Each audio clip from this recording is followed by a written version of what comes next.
Welcome to the New Orleans TV Internet Network System. Good morning. It's Thursday, May the 7th, 2020, that year of infamy. We welcome you to the New Orleans TV Internet Network System for our continued broadcasting. As you know, we emanate from the lovely city, New Orleans, Louisiana, and we go out to the world as far as you want to reach us. We are specialize in doing 1 hour live shows, usually guest and co-host dependent, and bring you all sorts of culture, interesting, entertaining, and educational show. This morning will be our last broadcast for this week. We're already programming for next week, and we will probably give you that information on Sunday if we get them all the location schedules set up. But we will be going live in 4 minutes, or whatever our clock says there. You can read it. A little bit less than 4 minutes. That's our countdown clock, and we will then announce our show. If you're not familiar with it, this is our going to be our second version of the new show with a new co-host guest, and we're happy to welcome that person aboard. And we'll be doing that right on the hour. You'll switch over to our show logo. We'll talk about that momentarily. And of course, after that, we'll introduce our guest. One last thing, or two last things. One is that we are simulcasting live on 5 platforms. 3 Facebook accounts at the present time. One is Bob Bockelman, the main one. One of them is New Orleans TV Internet. One of them is The New Deal. The reason why we have those are my accounts. One of those is subject to drop off because we also are planning and in line in the queue for LinkedIn Live. Right now, we post a recorded broadcast as a post with LinkedIn after the show. But as soon as we get the approval of live, we'll drop off one of those Facebook accounts. In addition to that, we're on Periscope, which is AKA Twitter Live, and that's under Bob Bockelman.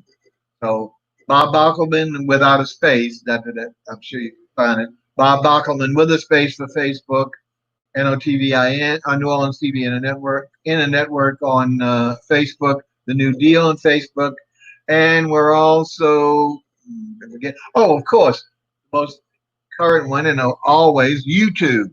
YouTube is R space REVUE. That is our production company, and that's where you can see any of the shows of things we've done, not only today's, but of the 15 programs we have, all the way back some of them when I was on cable TV back to 2000. So you can catch those as well as all new broadcasts. So while you're there at R space REVUE, be kind and would you mind and go ahead and subscribe. It's free. It's a registration process. Got to give a little information. Hopefully, it's not to be too personally invasive for you. I don't believe it is. I would really appreciate getting those numbers up so our broadcast can grow. Lastly, if you wish to ask a question, because this particular program's host is very knowledgeable about the subject, and it's common to all of us, especially right now during this beautiful weather, and where a lot of us are home. So if you think of a question or you've had a long standing question, don't hesitate to ask. Now, we're not using a phone system. We are letting you on your platform. You can go as long as you have it on public, live chat or comment. You ask your question, we'll see it. The guest will see it. We'll also maybe bring some of them up on screen and ask the guest or the co-host, to hopefully address, or if it's something toward me. So don't hesitate. We look forward to seeing you in the live chat, regardless whether you want to comment to us among yourselves. And that's all been open for the 5 minutes of our clock. That's why we started this. Okay, we're winding down. I'm going to shut up for a moment and watch for the change to the show logo and announcement.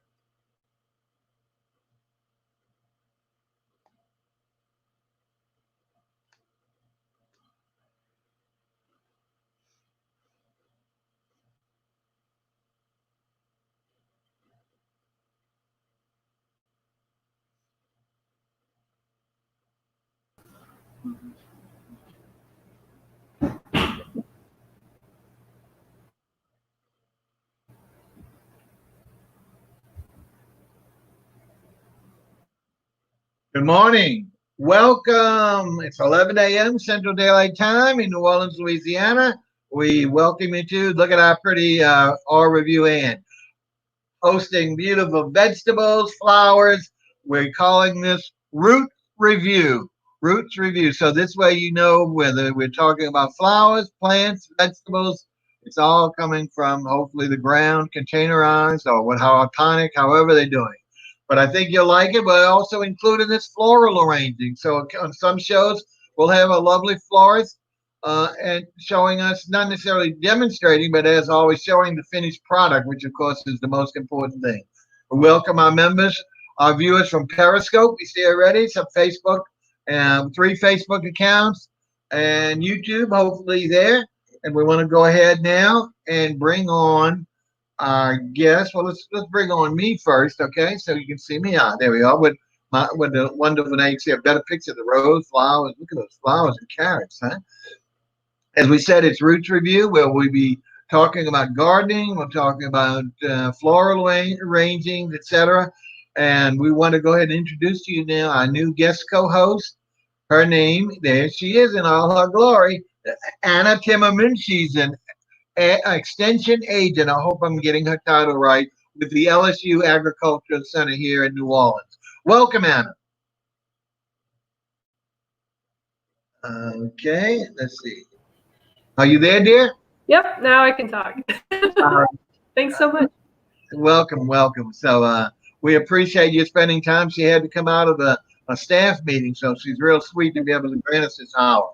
And let's go ahead and tell the folks a little bit about your background, your relationship to New Orleans, and of course your relationship to your career. Okay, thanks for having me on, Bob. My name is Anna Timmerman, and as you mentioned, I'm an extension agent here in New Orleans. I work for LSU, and I work with a lot of commercial horticulture people, but a lot of homeowners and community gardeners as well.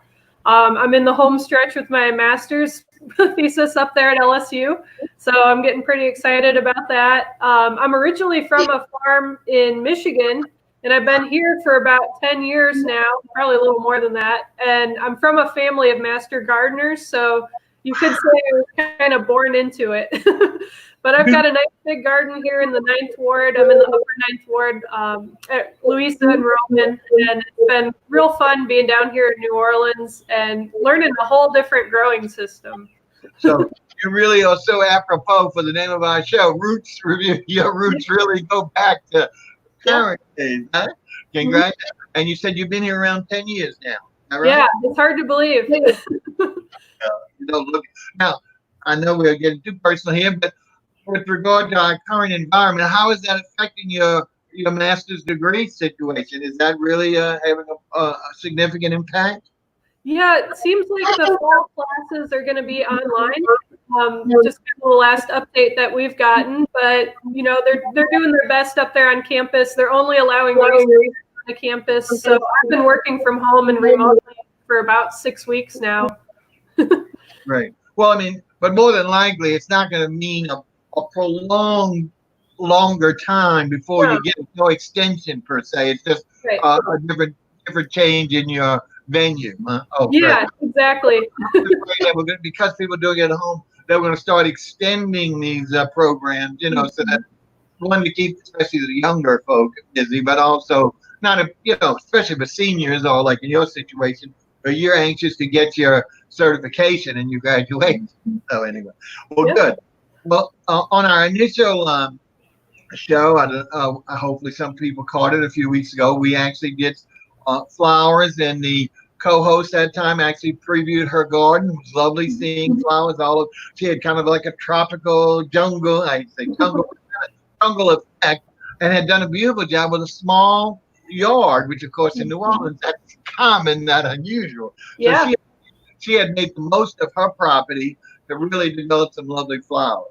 But today, as we promised last time, we're going to move into the other part of our logo there, and that is vegetables, which nowadays has become much more prominent. People are maybe concerned about the economic chain and the ability to get these things. Plus, what's good about it is the healthiness of it.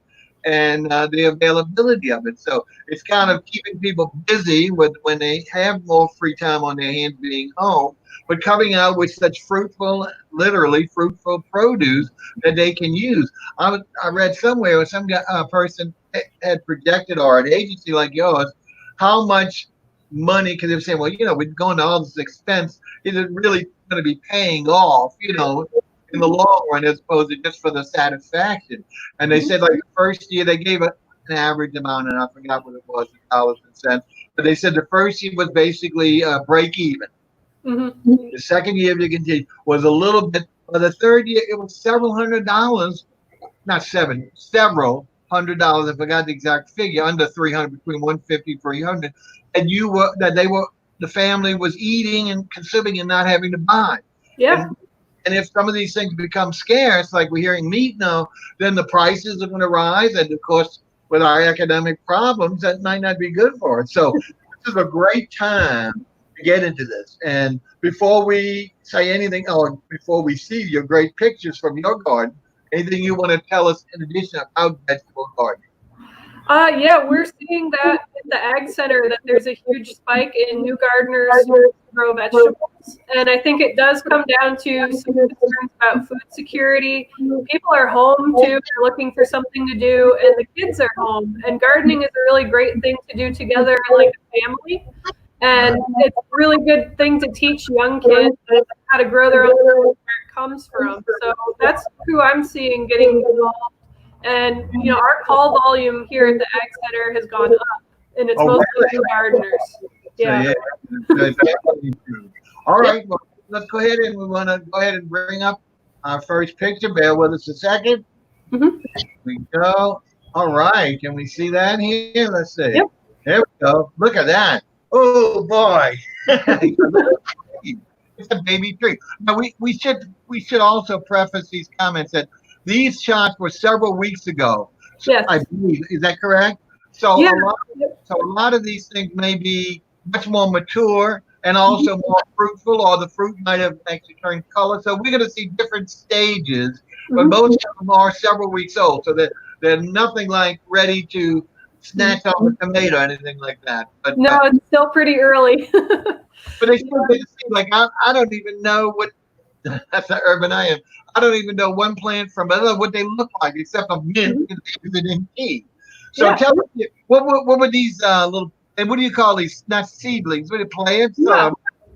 These are Kentucky Wonder pole beans, and I've been seeding trays of plants to give away to people, and also to plant in my own garden.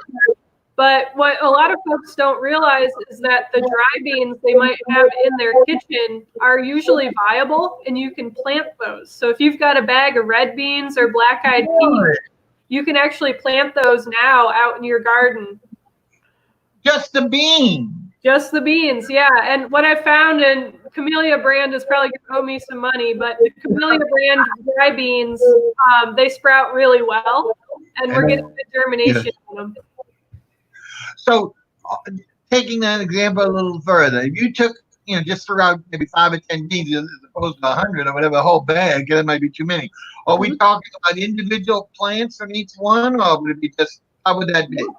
Yeah, so what we recommend is you just plant the beans directly into the ground, maybe about an inch deep, and you space them out 8 inches apart, and you should get a nice little row of beans going.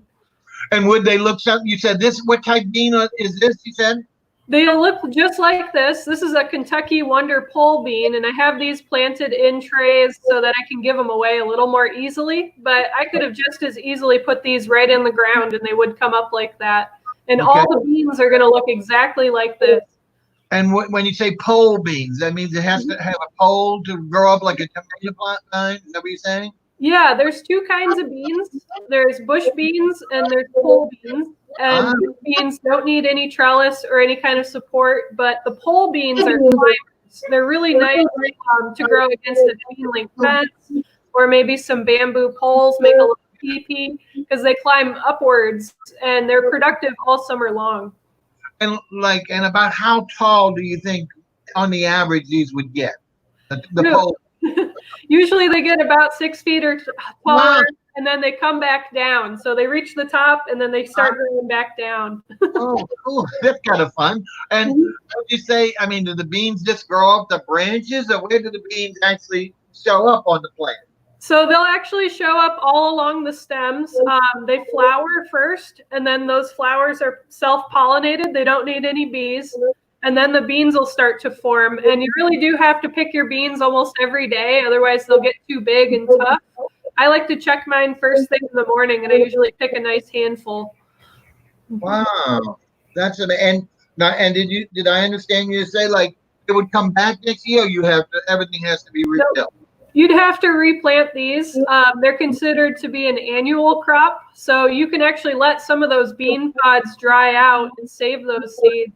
You know, make sure they're completely dry, put them in a little baggie and label them. Don't forget what they are. And then you can store them in the fridge and plant again next spring.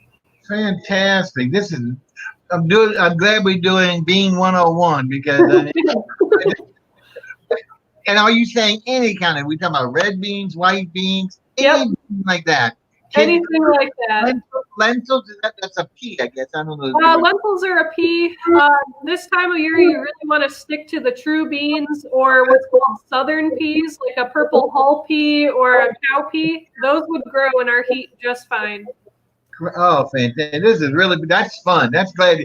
I never would have thought you could just toss out. Yeah.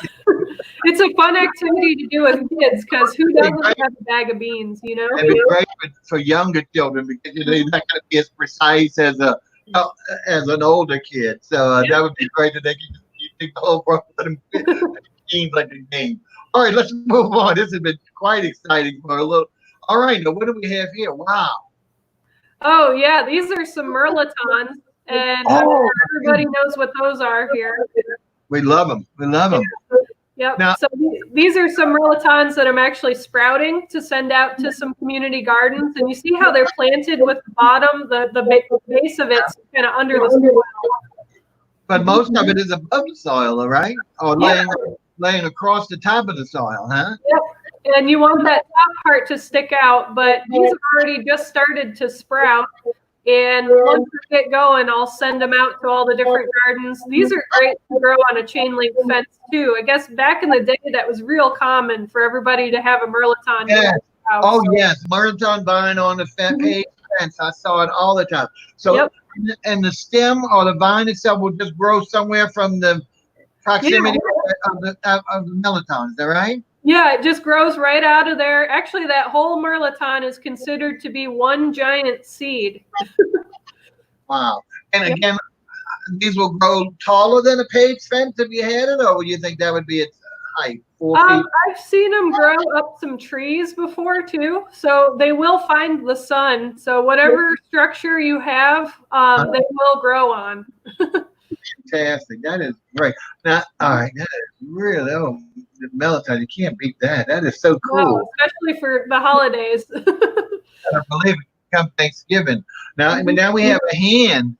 We're growing a hand. Is that a hand or what is that? Oh, that's a bamboo pole. So these are my early wonder tomatoes, and they've actually gotten a little bigger than that this week, but they're still not turning red yet because it's very early. And what type tomatoes would these be called? These are early girls. Early girls. Yeah. And I've got probably 5 or 6 different varieties of tomatoes out in my garden, but these are going to be the first ones to ripen because they've been bred to be a little more fast in the springtime. So and I'm looking forward to it. So about when would these be ready, the early girls? Usually we shoot for picking around the first week of June with these. Okay. And how much larger would they grow compared to this little size here? Do they get little? They'll get maybe about this big, so a little bit smaller than a baseball. It's a good slicing variety. They're great on sandwiches. Yeah, so they're almost the size of what we normally look at a tomato. Then they get. I thought these are more like cherry or Roman. No, they get a pretty substantial size, like you said, for sandwiches. They're great, excellent. Yep. And those are called early girls. Early girls, and it's a little late to plant your tomatoes now. We usually plant them in the area around Valentine's Day. Oh, okay. Yep. So if you don't have your tomatoes in the ground yet, hold off, because you can actually start seeds for tomatoes in July and grow them all through the fall season too. So there's 2 tomato seasons here. Okay. Now, stupid me, I'm going to ask this. So would, like, if you took a regular tomato, whatever the brand is called, and hollowed it out, and you could take the seeds from the inside of the tomato and grow it just like we talked about what we did before with the first plant? Yeah. Yep, you can. And there's actually some really good videos online about how to save seed from tomatoes. You want it to kind of rot a little first, and then you squeeze out the pulp and the seeds onto a paper towel, let that all dry out, and then you can plant those seeds later. Excellent. Excellent. That is so cool. Mm-hmm. Oh, my goodness. All right, let's go on. Okay. All right, now here's a bed of something. What are we doing here? So this is a brand new raised bed. This was where my driveway was. So I'm trying to use every inch of my property here in the 9th Ward. We do recommend that people garden with their vegetables in raised beds here. And you see how I've built like a little wooden frame and then a pile of soil in it? And that was going to be one of my basic questions, because I know some even on selling these things now already made people getting very industrious, obviously looking for extra work or extra money, and so they're building these and selling them all. What is the advantage, or what's the difference? Why would you have to have a raised bed as opposed to a normal ground level bed? Well, in New Orleans, a lot of our soil is heavy clay, and it tends to have an awful lot of shells in it. I'm sure we've all noticed that. And it's not really that good loose garden soil that we sow for our plants. So it's better to build up the soil using a good soil that you buy, and then your vegetables grow better in that. And also, if you get a lot of rain, they don't flood this way too. Well, that's true. That's true as well. And that's what I was thinking. I said, well, gee, what an extra precaution just for the flooding. But I think the first thing is obviously the more foremost consideration is because our soil conditions are, like you say, certainly not good soil. Clay, heavy clay, and like I say, with heaven forbid, our favorite oyster shells. Yeah, my whole yard is full of oyster shells. Okay, here we go. We got some other. What do we got? Are these tomatoes again? Yeah, these are my tomatoes, and I wanted to show this picture because you can see how I'm trellising them. Yes, that's like some type of trellis. Now, you created this, or you bought this trellis? This is one that I made. You don't need to buy a trellis; you can make your own. And this is some bamboo poles that I got from a friend. And I'm weaving the tomatoes to the poles with that string. It's just a nylon string. So just like a twine or something, would you like a fishing reel? Yep, whatever you got. Isn't that fantastic? And it looks more natural than the store-bought stuff, So. Yeah, I have a few of those tomato cages, but my tomatoes usually get too big for them. So I switched to this method, and I think it works a lot better. That's what I've seen. Some people who bought me who don't really are not handy or interested in going to the extra and I bought these sometimes like a steel cage or metal cage. And that's what I see is that the potatoes are growing all outside and hanging out. Yeah. Anyway, stay a little neater with this system. Exactly. All right, now here's another look at this. Still tomatoes now, huh? Yeah, so this is a tomato that I put in my wildflower bed, and this is a determinate variety of tomato, so it won't get quite as tall and leggy. And what was that word? What was that word you called it? So there's 2 types of tomatoes, determinate and indeterminate. And what that means, the determinate ones reach a set size, and then they stop growing any taller. Okay. Indeterminate ones tend to grow all wild and crazy and keep growing throughout the season. Yeah, this doesn't look as neat and pristine. I don't say pristine, but the other one looks much more concentrated. This is way out. Yeah, this one is a much more compact plant. That's why I stuck it in that bed, and it's just got a really basic little cage that I made to hold it upright, and that's been working pretty well. So you wouldn't put any type of trellis or pole or anything for this at all. They wouldn't be needed for this type. Is that right? Right. Yeah, because this is a determinate variety. And you can actually look up what kind of tomatoes you're growing in the seed catalog, and it should make a note in that catalog of if it's a determinate or an indeterminate variety. That's what I was going to ask. If you went to a nursery, as opposed to not everybody buys online, even though they do now, but if you had gone to a nursery, you would use that terminology and they would know what you're looking for and offer you any variety they might have that's in that category, huh? Yep, absolutely. We learned some good stuff. Beans and then determinate and permanent tomatoes. All right. Cool. All right. I'm excited. I hope the audience is enjoying. Remember, folks, before we talk on this, you're more than welcome to send any comments. I don't see anybody doing anything yet. Come on, let's go. See people watching, but not some comments. I'm sure you got something about tomatoes. I mean, everybody grows tomatoes or any other question on gardening. Just put it on your live public chat or comment on your platform, and we'll be glad to pass it through to Anna Timmerman. All right. Now, this is the first time we got some type of little flower. Look at the cute little yellow flower. What is this we got? What's this going to be? So this is going to turn into a cucumber. And I wanted to show the flowers because they're what actually form into the cucumbers. I'm sorry, say that again. They're what? Oh, they will actually get pollinated by bees, and that's what will form the cucumbers. Really? And, yep. Oh my God. So the reason they're growing the blooms is to lure the bees, pollinate, to eventually result in the produce. Is that right? Yes. Wow. That's correct. And there's actually male flowers and female flowers, and only the female ones will form a cucumber. And this is true of all the squashes, pumpkins, gourds, everything within that family. Wow. But now, will they all have flowers, even the males? Yeah, the male has a flower too, because that's where the pollen is produced. And, actually on a lot of these varieties, this one is a burpless cucumber. The male flowers will emerge maybe a week ahead of the female flowers. And a lot of times we'll get calls from new gardeners saying, I've got all these flowers, but no cucumbers. And it's because it's too early and the female flowers haven't started to form yet. Okay. Yep. So just because you see a flower doesn't mean you're getting any produce. That's right. You have to be patient. That's disappointing. Yeah. That's the first negative thing I've heard so far today. Yeah. Okay, so that's cucumbers and follows the same line with the other thing, like you say, the squashes, etc. Okay. Yep. Let's move on. It's a cute little flower. All right, now what do we have here? We have some more flowerets. But so these are my green beans. Remember that first photo? Yeah, the pole beans, yes. Yep. So you see here, these are flowers on these bean plants, and there's some green beans forming. Is that a green bean that's under the bottom, the center of the flower, this long thing here? Yeah. Wow. That's green bean. And these would be the pole beans. So the main stem, I think that's in the center going up. Is that right? Yeah, this is the pole beans. They're a Kentucky Wonder pole bean. There's all different kinds. And I'm picking these almost every day. They're great for salad. Salad, and with the summer months come, that's fantastic. And how tall did you say these might get? They might get up to 6 feet tall. That's been my experience in the past with them. I'm growing in some new soil this year, so we'll see how they make.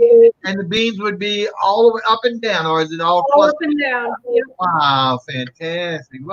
That alone, and tomatoes and green beans, you got great salad mixings right there. Yeah, for sure. Excited about that. All right. Now here, I think I know this is some form of lettuce. Is that right? Yeah. Yep. All right. Good guess. Go ahead. So this is the last of my lettuce. It's getting a little too hot in the summer weather for lettuce here. It tends to turn bitter.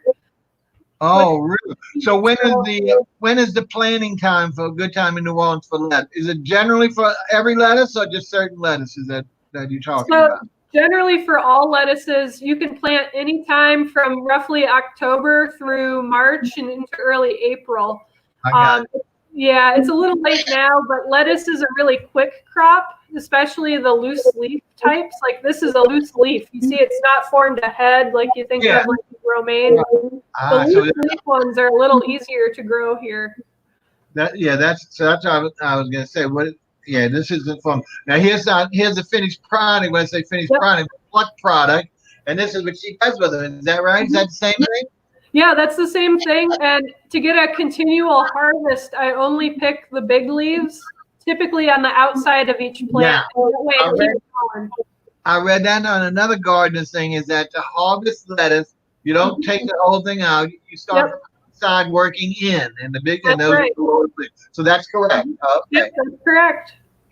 Good, good, Oaks. I learned something from someone else too. This Good. is great, great. So now we got all the makings of salad. I mean, you got the lettuce, tomatoes, Mhm. the green beans, all the. Yeah. All right, well, let's keep going. So this is so lettuce. And again, does lettuce require any special like the all sun or any requirements in regards to that? So in the winter months, it's best to plant it in full sun. But in the summer months or the hotter months, like now, I've actually got mine in the shade, and it lasts a little bit longer that way. Okay. But you're not planting them now, you say, huh? Because No, I'm just harvesting stuff I planted earlier. I'm early. going to hold off and save my seeds for October. I got it. Now here's something with another. What do we got? You got a little teepee here or something. Yeah, What so this is a teepee trellis that I made with bamboo and string, and this has my cucumbers on it, but I'm using the exact same system for my pole beans. And you could really? use this for a lot of things. You could even put a mirliton on something like this if it were big enough. Really? Okay. So, and you just those are just the poles are just secured like at the top, like a teepee Yep. would. Yeah. Yeah. It's And very you simple and it's easy because, who doesn't have bamboo in their neighborhood somewhere? now this, but these don't have the cross wire, or do they? Do They they have? do. Yeah. If you look to the right-hand side, you can see that blue Oh, string. okay. Mhm. I got bad eyes, so they're not as visible. Oh, I see it now. Yes. Yep. Fantastic. Fantastic. All right, let's keep going. This is really cool. Oh, what's this then? This is something different. Look at the leaf on this. This is great. And a big poke. What are we calling this? Okay, so there's a little pepper on there.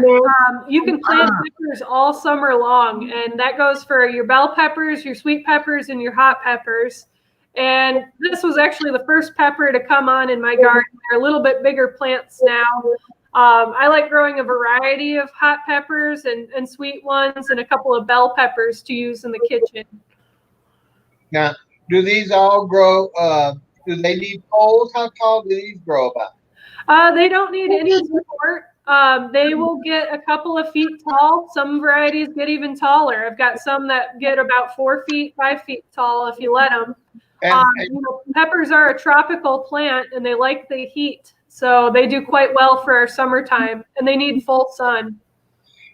and once again, reading since I started reading more and more of these postings, and someone said, and I forgot whether it was accidental or intentional, that they planted a sweet pepper. They didn't name it, but sweet pepper next to a hot pepper, Mm-hmm. and it became a hybrid or fuse, and it was delicious because it had Yeah. both. That is so to me because we all seem to like sweet and sour or sweet and hot, especially today, and a lot of our sauces and all. So, Oh yeah. Yep. so that's correct. That can be done. So you can Yeah. plant. Peppers will readily cross-pollinate with themselves. So if you want to save seeds of a certain kind of pepper, you need to protect those flowers when they form from bees, and you need to hand pollinate. And a lot of folks use a little paintbrush or a Q-tip, and they'll put almost like a little cloth bag around the flowers and do it that way.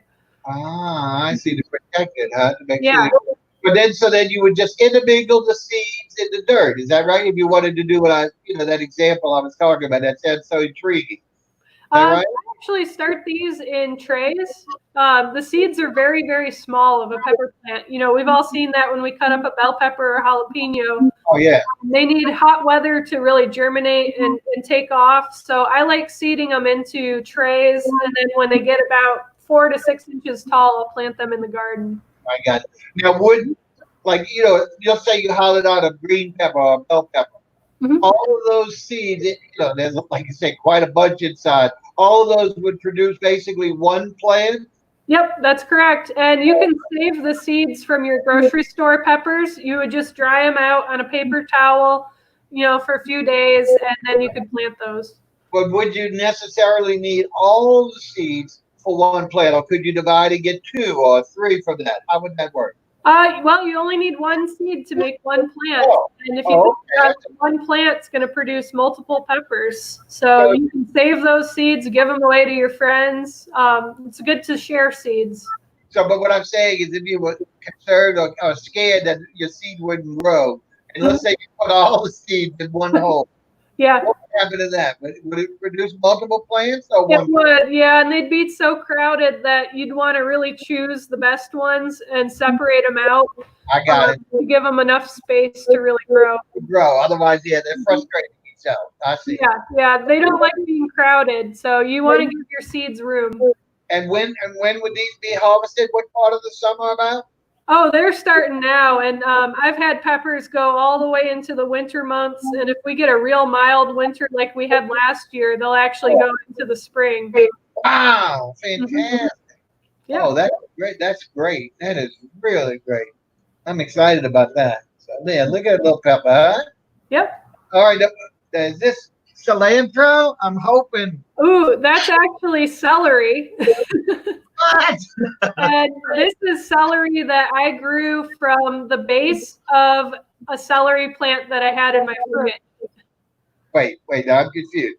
You had a whole stalk of celery, you cut the base off, is that what you said, or I misunderstood what you were saying? Nope, that's exactly what I did. I had some celery in my fridge, and I saved the bottom couple of inches of that celery, and I put it in a little dish of water for a couple of weeks, and it grew roots, and then I put it out in my garden, and now it's starting to grow a whole new stalk of celery. So would you, a lot of people I see start with an avocado seed, put 3 little toothpicks in a glass of water. Would you do the same thing with that? Would it have to be the exact same thing? Yeah. Cool. Now, but and I know I have bad eyes, but tell me, do those leaves not look a little bit like cilantro? Oh, they do. Okay. Cilantro and celery are botanically in the same family, so that's why they look very similar. So does parsley. Well, I appreciate you, even if you're humoring me, because like, even though I know nothing, I love to guess. If I get it right, I just wonder. So this would actually grow up. The individual stalks and all would be coming through from the ground straight up. Is that right or no? Yep, that's correct, and it'll look just like it did from the store. Like if it was coming from the store. Yep. Oh, that is cool. So that's so easy to do. I can identify that one. And it's a fun activity. It's very easy. I'm so excited about this one. Now, what would you say the time from the time you actually start seeing the stalk, the stems of the stalks? About how long would it take to get an average full size? It's going to take quite a while. So about 6 to 8 months for it to get to full size. Wow! And when do you plant these in New Orleans? You can plant them anytime, but this time of year and through the summer, they do better in a little bit of shade. So I've actually got mine planted in the backyard, which doesn't get quite as much sun. I got it. Well, that is cool. So, but it takes 6 to 8 months. So it's almost as long as having a baby, huh? Almost. How cool. That is so cool. All right. Oh, now this one, I don't recognize this leaf, but is there a bug got to this leaf? Yeah, so I wanted to show this for that reason. Oh, well, first of all, what is it? There's an unusual leaf. So this is a kale plant, and typically we plant kale and collards in the fall here, and they produce all winter long. And there's some good reasons for that. First of all, it's because of the caterpillars and the other bugs that really start coming up this time of year. It's extremely hard to control those things. You can see this has just gotten ate up. It looks like Swiss cheese. It does. So this one would be basically not edible because of all that, right? Yeah, it's pretty damaged, and I removed those leaves, and I was able to get a little bit of a harvest off of it, but there's a lot to be said for planting the right plants at the right time, and this just wasn't the right time. So theoretically, you could have cut some of these off earlier, which first time you see a hole, and then maybe you would salvage something. Is that right? Yeah, that's right. And I've been spraying a couple of organic insecticides to try to help with this, but there's a ton of caterpillars this year because we didn't have a real winter. Yeah, because of the winter. That's what I heard. Yeah, I know. I've got a camellia plant, and it's the leaves are really going crazy. So okay, so I would have never thought kale looked like that. Yeah, there's a lot of different kinds of kale. There's curly kale, there's dinosaur kale, and there's more flat kale like this. Dinosaur Kale. Would this be Dinosaur Kale? No. Oh, no, you should look it up. The Dinosaur Kale is from Italy, and it grows very easily here in New Orleans in the winter. Oh, that is cool. So, and of course, it's edible, right? If you don't get kicked. Oh, that sounds cool. I got to remember that one. Dinosaur Kale. Cool. I love kale. All right. Oh, this is really getting fun. I'm going to have to ask you right. All right. Some flowers. Look at this, folks. This looks like a flower garden, huh? Yeah, so I like to grow flowers right alongside my vegetables, and there's some good reasons for that. A lot of vegetables are pollinated by the bees, and in an urban area like we live, it's important to attract the bees to your garden so that they're there to pollinate the flowers so that you actually get vegetables. I kind of mix these flowers in with all my gardens. Well, that's what I was asking. Is the flowers like in a separate area, just adjacent to the vegetables, or are they all together? This bed is right next to my larger vegetable beds, and then I actually just planted some sunflowers in with my vegetables for the summertime, just as a way to get those bees in the area. So you actually can put some of the flowers actually with the vegetables, not just And some of the really good ones to include with your vegetables would be sunflowers or nasturtiums, zinnias, and marigolds too are all good. Fantastic. Well, it really just, I mean, not that there's anything wrong with the just the vegetables, because eventually they're going to start, like the tomatoes will start getting red, so you're going to get color. But here's a way of getting color all the time, not having to wait for your produce to be ripe or finished. Yeah, that's right. And at the same time, like you say, doing good to make sure you do get the vegetables. So I think that's a great idea. See, I thought it had to be separate but equal. One side. No, you can mix it up, and it's actually better for your plants to mix it up, because if you think about it, a pest or a disease, it likes to eat all the same thing in a row. So if you mix it up and rotate your crops and throw some flowers in there, it just makes for a healthier garden. So so just the opposite. I was thinking it was going to make it inedible, like if it's used. Oh no. Well, good. That's great, because, like I said, I love color. So to have just green, even though it's beautiful, but like when you first see, all like that planted beds, but you just see green and dirt, that's not pretty to me. I'm sorry. Yeah, I agree. I like a nice, colorful garden too. Sure. Well, it's wildflowers is not important, but just to bring some color in. All right, this is lovely. I think got like 3 or 4 different species in. It really adds a nice to the bed. Okay, now here's some like, I don't know what you call these. Are not trays. I don't know what you call them. Put them in these little containers. What is that? So this is my free plant table, and I've got it out in front of my house. And a couple times a week, I'll put plants out there and post on Facebook so that community gardeners and people in the neighborhood who are growing their own food can come get some. And it's been really, really popular. Yeah, we're gonna, as I asked it before we came on live, I want to put a little more in, because we just started seeing this in your post and all after the fact of getting this all assembled. But I really want to talk a little bit more before we close about those types, not just yours, but there's other individuals based on these groups. But here's one where she's kind enough to put these things up so people can just come and take their plants and start them from the plants as opposed to starting some of them from seeds. Is that right?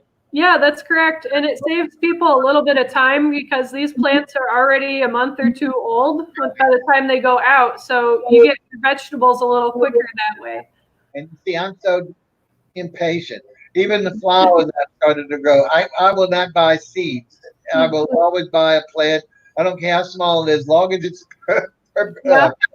penetrated the dirt, then I'm excited. But I can't wait for it to be hidden in the ground. So this is ideal for me, just to see a touch of the product. All right, look how nice.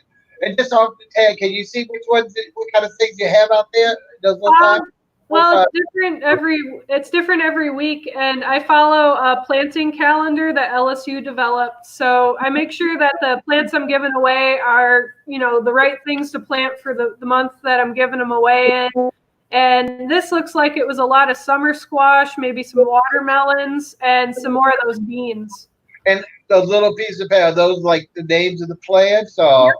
what is that? Oh, that Yeah, top? I always make sure I label everything so folks know what they're getting. And usually I have a couple little notes about how to grow it on there as well. Even better. Yeah, to give us morons like myself to really get. That is fantastic. All right, let's see what the wrong way. See what's next. Keep them coming. Oh, look, he got a handful of something pretty red. What is this? Yeah, so these are some radishes. Oh, And radishes are really fun to grow because they take about a month before you can harvest them. So from seed to a harvestable radish, it's only a month to wait. So wow, it's a really fun one to grow. that's quick. Now, and they grow like upside that, like those are coming from the ground, right? The red That's part. right. Yep. And I had just pulled these out of the ground. You can see they still have some dirt on them. So they're But like yeah, carrots, like carrots. They'd be greens just on like top. carrots. So how do you know if you don't see the? Do you see the radish, or are they totally still under the ground? You can kind of see the top part, and usually what I tell folks is you should use your fingers to kind of feel around down there and see how big they are. You don't want to let them get too big because they can actually split, and then they don't taste as good. So that's how you tell the harvester about the size. Yeah, yep. We just feel down in the ground, and it's the same for carrots too. Really? Fantastic. I was wondering how they know when it's. Oh, that's fantastic. Those are pretty. They look like flower buds there. Yeah, those were really good. Oh, here's my celery. This looks like definitely like sushi. Vegetable sushi. What do we have here? Celery. So that, Bob, is the base of the celery, and you see I've got it in a little dish of water, and it's starting to regrow. That's how it looked when it was in my kitchen. That is so cool. Well, I mean, they really do it. Yep, and it's something anyone can do. It looks so decorative. I'm saying, even though we know it's gonna be better, but look how decorative that is. I mean, you can put that on your windowsill. I mean, just really lovely. I'm flabbergasted by that. I mean, it's really attractive, really attractive. All right, let's see what else. That is so cool. Okay, now we're back to up a bed here. What we have in this bed? So this was one of my first raised beds that I put in, and I wanted to show this picture because you can really see that I used a good dark topsoil to fill up that bed. Yes, I see that. It's very dark compared to the other ones. Now, it has a lot of compost in it. Yeah. I own 5. Again, I don't know what I'm buying, but at the store, it's always a mixture of compost and something else. And it's usually compost and maybe a little bit of wood chips and some sand and some soil. And you really do want to invest in good quality garden soil if you're going to start this kind of project. I got it. Really neat. So, and you see, what size? I mean, these pictures are hard to determine. Like, what size do you think that bed is? Like the length and the width? Can you estimate on that? I'm kind of judging it from the staircase, but I'm not really sure if I'm right. Yeah, this one is about 8 feet long by 5 feet wide, and that's a pretty good size for a really basic small vegetable garden for a family. And you can see you've got at least 4 or 5 different varieties of things in there, right? Yeah, and this is all kind of grown in since then. I've got tomatoes on either end. They're underplanted with some lettuce and some arugula. And then in the middle there, I've got some zucchini going. And I'm not picking zucchini yet, but it's getting close. Really neat. That is so cool. Okay, let's keep track of how far along we are. I know what we're near the end. Is this garlic? That is. And you see how it's starting to sprout? Yeah. So are you telling me you took a garlic clove I don't know. I never ever understood whether the clove is all of the little clusters together or an individual cluster. Give us the right terminology for people like me and stupid don't understand. Nobody's stupid like me, but I mean, is that like if you took up a whole thing of garlic, what is that called? A pod? It's called a garlic bulb, and then that bulb is made up of the cloves, and that's what you can see here. Is I've separated out the cloves and let them sprout, and then I planted those in my garden, and it takes about a year before they'll actually make a new bulb. But you can grow your own garlic here. So this is just the splitting. Let's say this was a whole garlic, a large one. Put the individual cloves. And basically, you're putting them on top of the soil, or you're putting them in the soil. They don't look like they're in the soil at all, other than laying on I let them sprout in my kitchen first, and I laid these on the soil because I'm about to plant them. But you see that green tip that's coming out of them? Yes. You want to bury everything but that green tip, and that green tip should be the only thing sticking out of the soil. So all the body of the clove will actually be underground and just be the stalk coming out. Yep, that's correct. Now, then you say it takes a year to produce? Yeah, it's very slow. Oh my God. I can never grow garlic. Now, and how tall or how's it once it breaks ground, what does that stalk become like? So it's actually going to grow atop almost like a leek, if you can picture what a leek would look like. But then the bulb is underground. And, you know, leeks, onions, green onions, and garlic, they're all alliums. They're all botanically in the same family. So they all look kind of like that. And you want to wait till that top dies completely back to harvest your garlic. That's how you know it's ready. You don't get to see a whole. There's the whole bulb right there. We should have reversed, though. I should have reversed this to show. So again, let me see if I understand this. So the thing is coming out of the ground, and related to this finished product, the top would still be at grow up a few feet on the stem and then develop just kind of all the cloves together. Or how does that come about again? Maybe I misunderstood what you said. Yeah, so it'll grow a nice bunch of leaves up top, and then that one clove that I planted will eventually turn into a whole bulb just like this. And but it takes a long time. Be like an artichoke? I think an artichoke or a pineapple grows like that. Will it be something like that, or no? Or am I wrong? No, because the leaves will be up top, and with an artichoke or a pineapple, the edible portion is above ground. It's above ground. So this is still below the ground. Yep. I'm really lost then. So your one clove that you rooted becomes this pod underground. That's right. And how would you, if it stays underground, how would you know when to harvest that other than waiting a year? Well, you wait a year and then those top leaves will die completely back, and that's how you know it's time to dig up. So when it looks like it's dead is when it's time. That's when it's ready. Wow. Now that's spooky. Okay, what do we have? This tomatoes? No. What is this is a container tomato. A lot of people don't have a big yard. I think you mentioned that early on. Yeah, and you can actually grow a lot of vegetables in pots or containers. This is a 5-gallon container, and you see that's big enough to keep this tomato going. Yes, that's how. Because I've got to combine all these plants. In fact, I know you were looking for some containers when somehow I can get them to you that on drive, maybe bring it to your house or wherever. And I have a whole bunch of that stacked. I hate to just throw them away. Right. But you're saying a 5-gallon container like that you bought something in a plastic thing, you could harvest, you could grow tomatoes in. Yeah, you could put a tomato plant in a 5-gallon container. You could do an eggplant, a pepper. You can grow all kinds of things in containers, and it's a really popular way of doing things for folks that maybe don't have a good yard. Well, my problem is I made my yard after Katrina into a courtyard, so it's all concrete and brick. Except on the whole back wall, I made a planter bed that runs 31 feet, but only like 2 feet deep.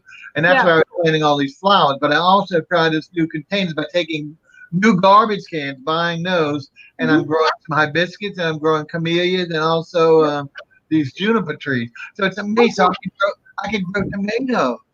Yeah, you can grow a lot of vegetables in containers, and it's really popular too if you rent and you can't dig up the ground or really install anything permanent.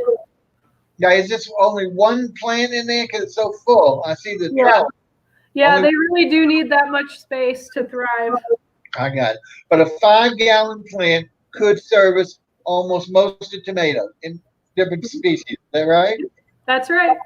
Fantastic. That is so cool. That's what I need to do. All right, now here we have some more. I love it. These are all containerized situations.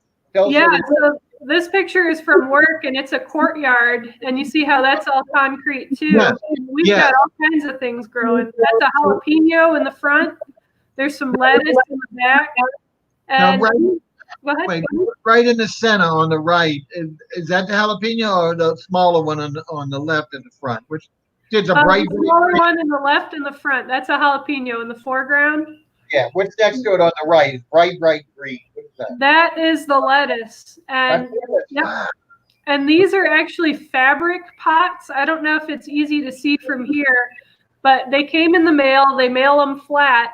And it's called a grow bag, and it's almost like a felt material, and it expands to this big container. So I really like those.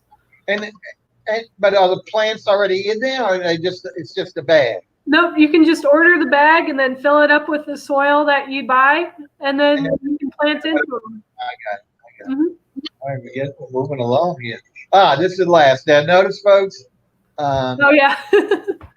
I apologize for this, but we can't make it into a commercial show, so I had to X out the brand. But tell us, this is what a fertilizer generally for vegetables. What is it? Without naming the manufacturer, what is it? So this is actually my go-to insecticide. The active ingredient is a bacteria called spinosad, and it's really good against caterpillars.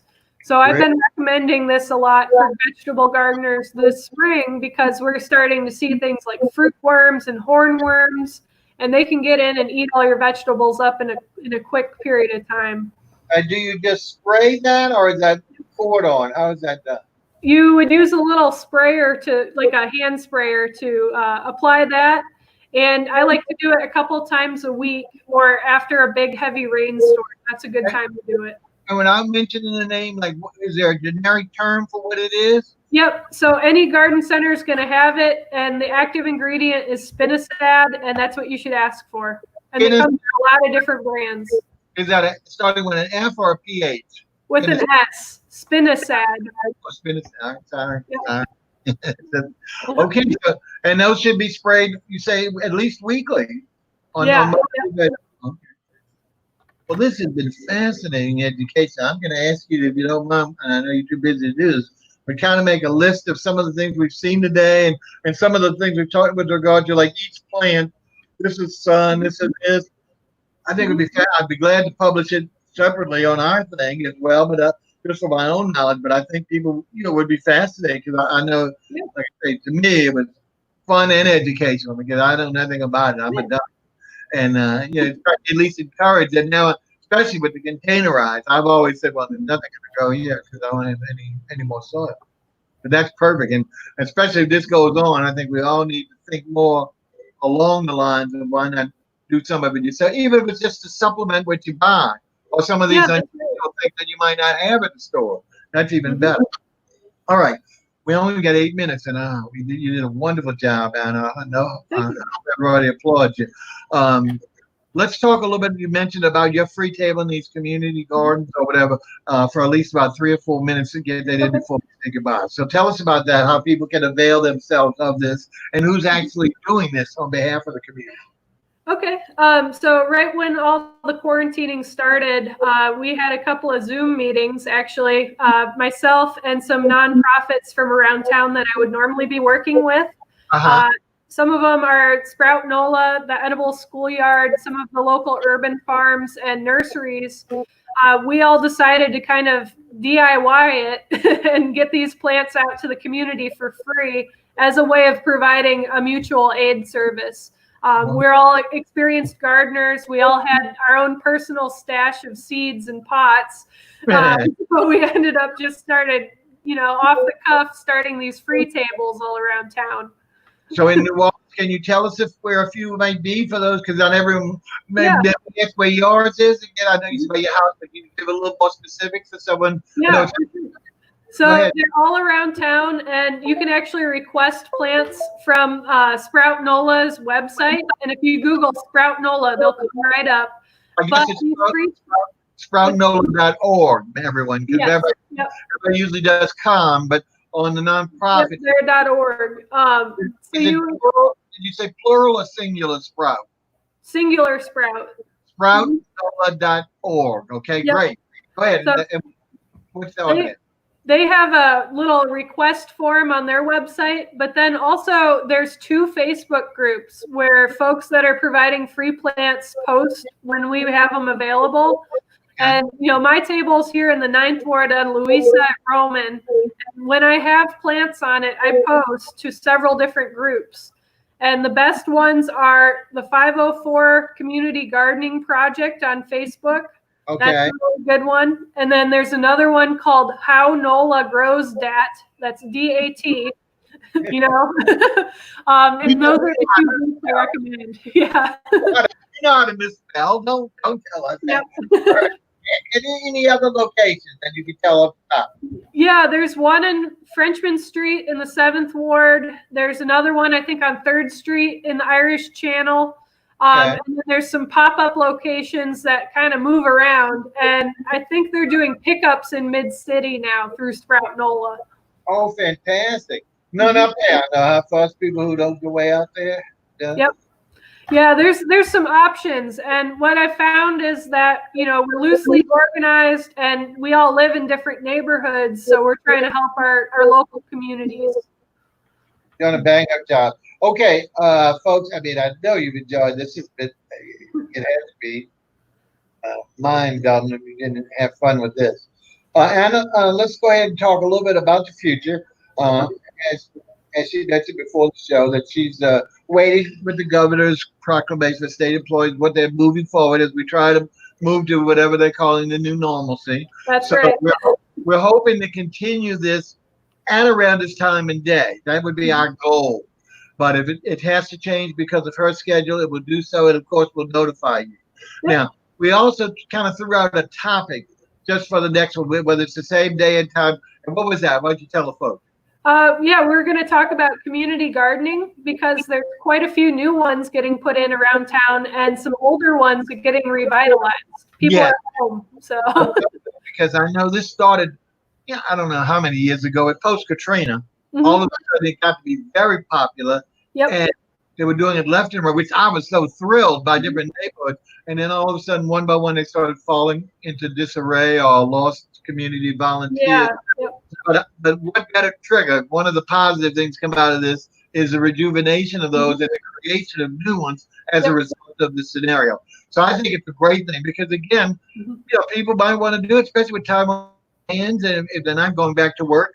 To actually see them grow, because we see, like you say, the school gardens, how the children are just not only eating better, but just learning the whole thing of life, the responsibility of the life cycle. So it's fun to get in there and do that, especially camaraderie. You'll be doing it with other folks. So I'm looking for that. I think that's a great in-depth conversation. That'll be hopefully next week, folks. Yep. So anything else you want to tell the people? Because I think you've done more than enough. Anything you want to say? Just that they can get in contact with me or any of my colleagues from the Ag Center website. That's www.lsuagcenter.com. And there's a directory. Remind me for next time, and we will put up, because we also have a scrolling ticker tape banner. Okay. So and that'll scroll through the whole show, so people will be able to write it down and remember it. So perfect. One more time. Give it one more time for the folks, since I don't have. Go ahead. It's www.lsuagcenter.com, and that's all one word, all lowercase. Okay. Well, we'll have it definitely remind me for the next show, and then we'll keep it on from then on. Okay, Anna, thank you so much. I thoroughly enjoyed myself. I hope you did as well, and I hope you are able to keep us up with us because you're giving us great facts and information, making fun-filled. You'll let us know as soon as possible, so then we can go ahead and promote the next show. Okay. Sounds great. Thanks, Bob. Thank you so much. Have a great weekend and whatever we can do to make it better for you. All right. Thanks so much. All right. Yeah. Take care. All right, folks. How about that, huh? Well, we got only a couple of minutes. So as we said, this is Roots Review with our new guest co-host, Anna Timmerman of the LSU Ag Center. She's an extension agent, very knowledgeable, very personable, a real delight. And you saw it was ABCs for me of how to do vegetables and just noticing before they all look like green to me unless I saw a product. Now I know what they look for, how they're grown, and a lot of these things, old wives' tale used to say, start off right in a glass of water in your kitchen. So fun to try, great for the kids, and a family project while we're still doing it. So we do appreciate you watching this, and stay tuned on a continual basis. We're going to try and keep it at this time and day, but we will give you adequate notice, probably this weekend, of the next episode when it will appear, if it is other than or regardless of when it is it'll be shown next week. We'll do a promo on Sunday or Monday. Okay. Have a wonderful weekend. So it's Bob Bockelman on behalf of Roots Revue and the New Orleans TV and the network. Make it a good day. It's beautiful weather. I'm going to go outside and do my little hour project. Every day I do a little outside. That's the extent of my work. Y'all take care. Thank you.